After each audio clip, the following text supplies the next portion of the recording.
Thank you for joining us here at Tax, the platform where we try to demystify the sometimes confusing world of international tax. And today we have the honor and the privilege of two very distinguished guests to help us understand international tax for Brazil. And that's Pilar and Rodrigo. Would you guys like to introduce yourself? Ladies first, Pilar. Oh, hello, everyone. Really nice to be here. I'm a Brazilian tax advisor. I'm also an academic, and I've been working at HHP, that's a Dutch law firm with international cases. I think that's the main thing. Fantastic. And Rodrigo.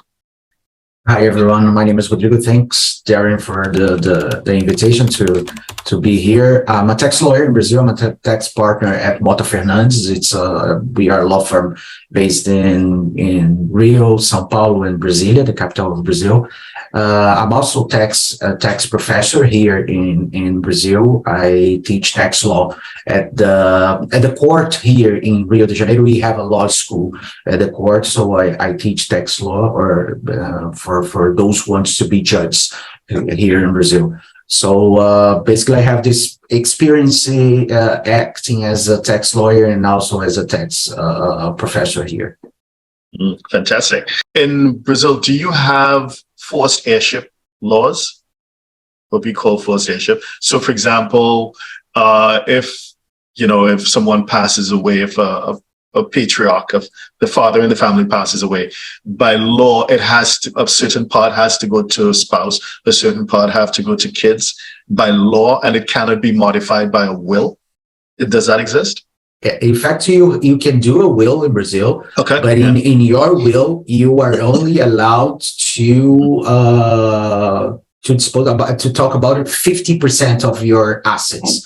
The other 50% will follow the rules, as you said, sons, spouse, and other people in your family. But if you do a will, you only can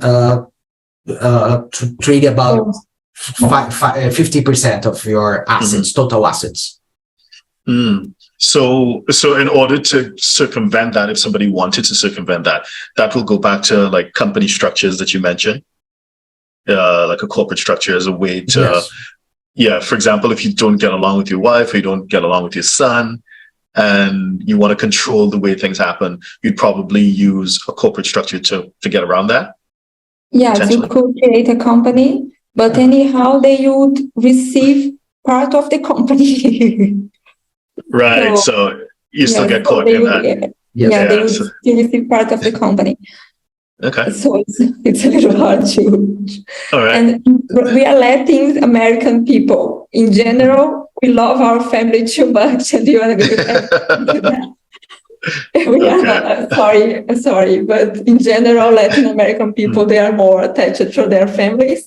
So this rule is about not be that 50% of your assets have to go to your family. It's not I never saw a big problem about that, big issue about that. So if you're a 6, 7, or 8-figure investor, entrepreneur, or business owner who needs a tailor-made solution from a qualified team of professionals, we can help you achieve the international lifestyle, the freedom, and even the tax savings you're looking for.